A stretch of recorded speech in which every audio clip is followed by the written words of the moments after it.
Approaching the target location. Scanning for signs of life. Life forms detected. 2. Affirmative. However, that is not the reason for my confusion. According to my database, this location is a train station, meaning the number of life forms is unusually low. Real-time environmental data suggests that the train station may no longer be in use. But whatever the situation, please exercise caution.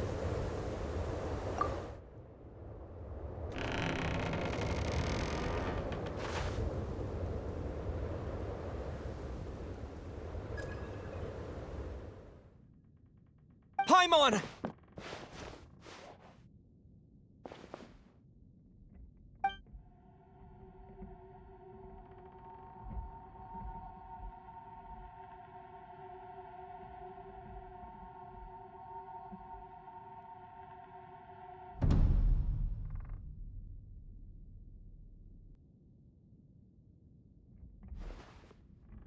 Who are you? Don't worry. She's only sleeping. You must be the Traveler. She called your name repeatedly while attempting to battle her way through the blizzard. Newcomers to Snezhnaya struggle to adapt to the sheer cold at the best of times. Lately, even the locals are suffering, with a powerful monster having summoned a bitter snowstorm.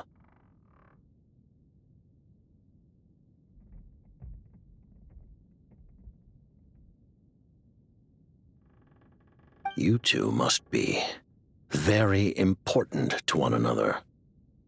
You should take more care not to get separated. Your eyes.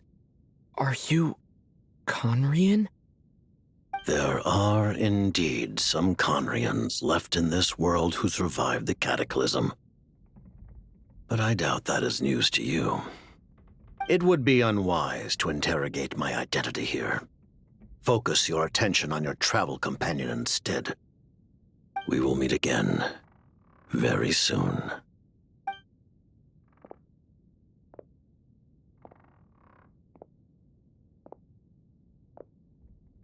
The unidentified subject has now left the area. He appears to be an individual of great significance, but my search has yielded no relevant data. I will try searching the database again. Against the odds, your companion is safe and sound. The other person even left a blanket for her.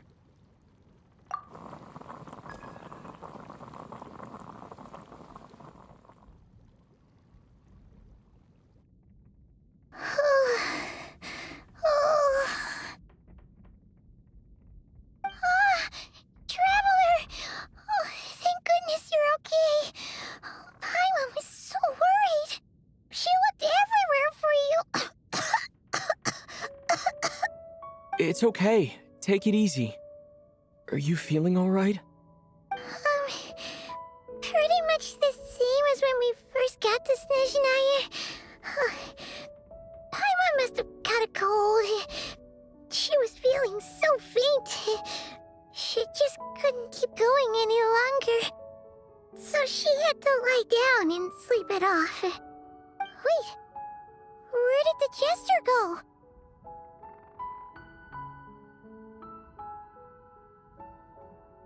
Yep, the director of the Fatui. The jester Pierro. So, you met him? The jester must know everything about the Tsaritsa's plans. But there's no way he'd tell me just like that. We might well have ended up clashing. Well, he was right about one thing.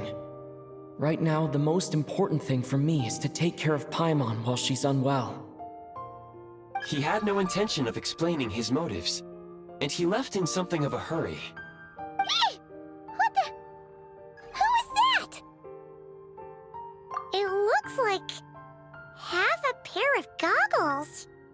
How amazing!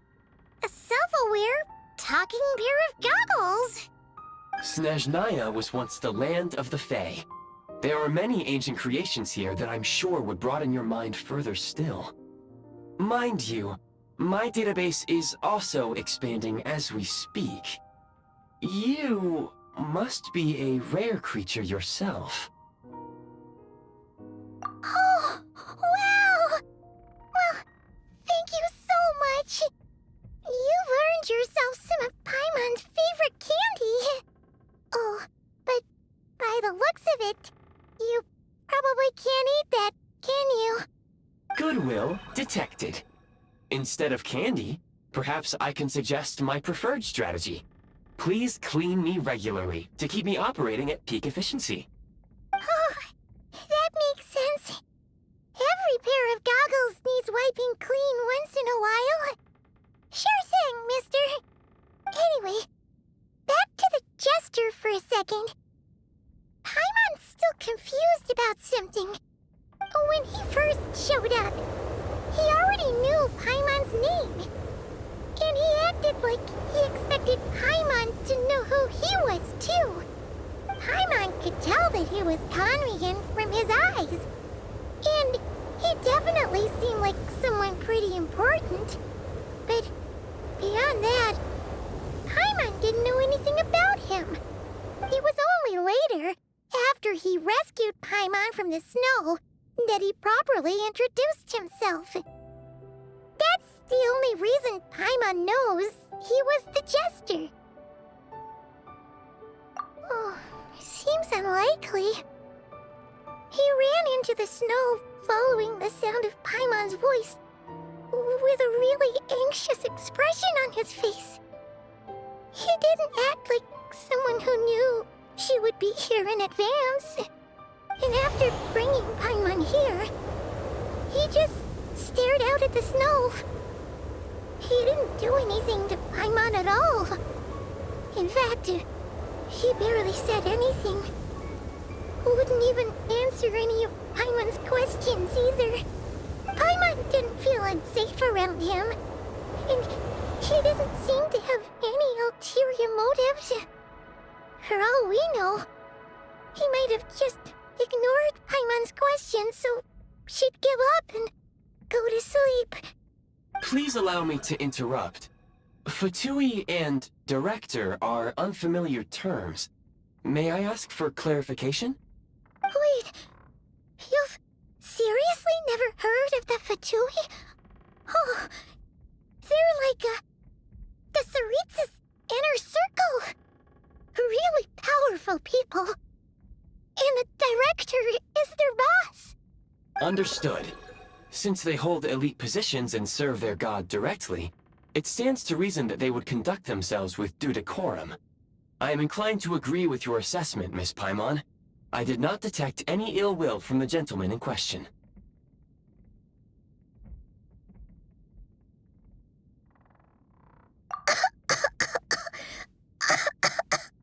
Sorry, I shouldn't have encouraged you to talk so much. Paimon, new plan. Let's get out of Snezhnaya for now. We can come back after the weather clears up and you're all better. The jester mentioned that this snowstorm, being the work of a monster, is worse than most. Even if we made it to Snezhnegrad, we'd still have to wait out the storm before we could do any exploring. Oh, well, it's really nice of you to look out for Paimon, but she doesn't want to hold you back.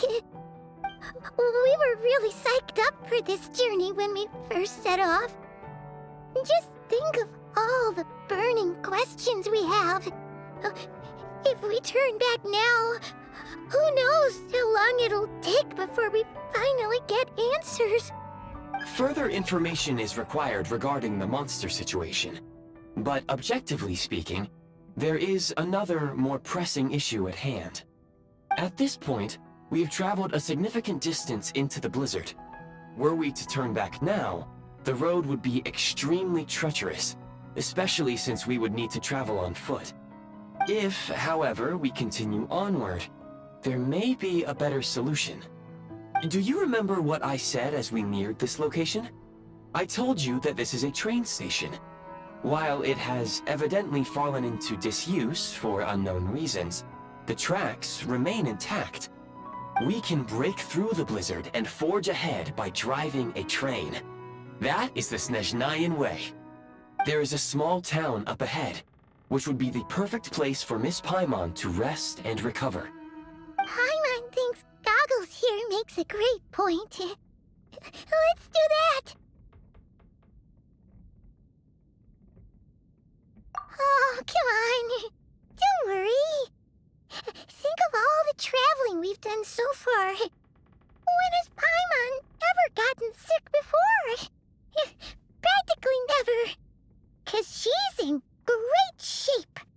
Sure, she's a little tired right now, but it's sure to clear up on its own. Affirmative. Should you ever need my assistance during your future adventures, please call for the Eye of Grey whenever you wish. Otherwise, I will remain silent to avoid causing any unnecessary distraction. Now, please follow me to the train tracks.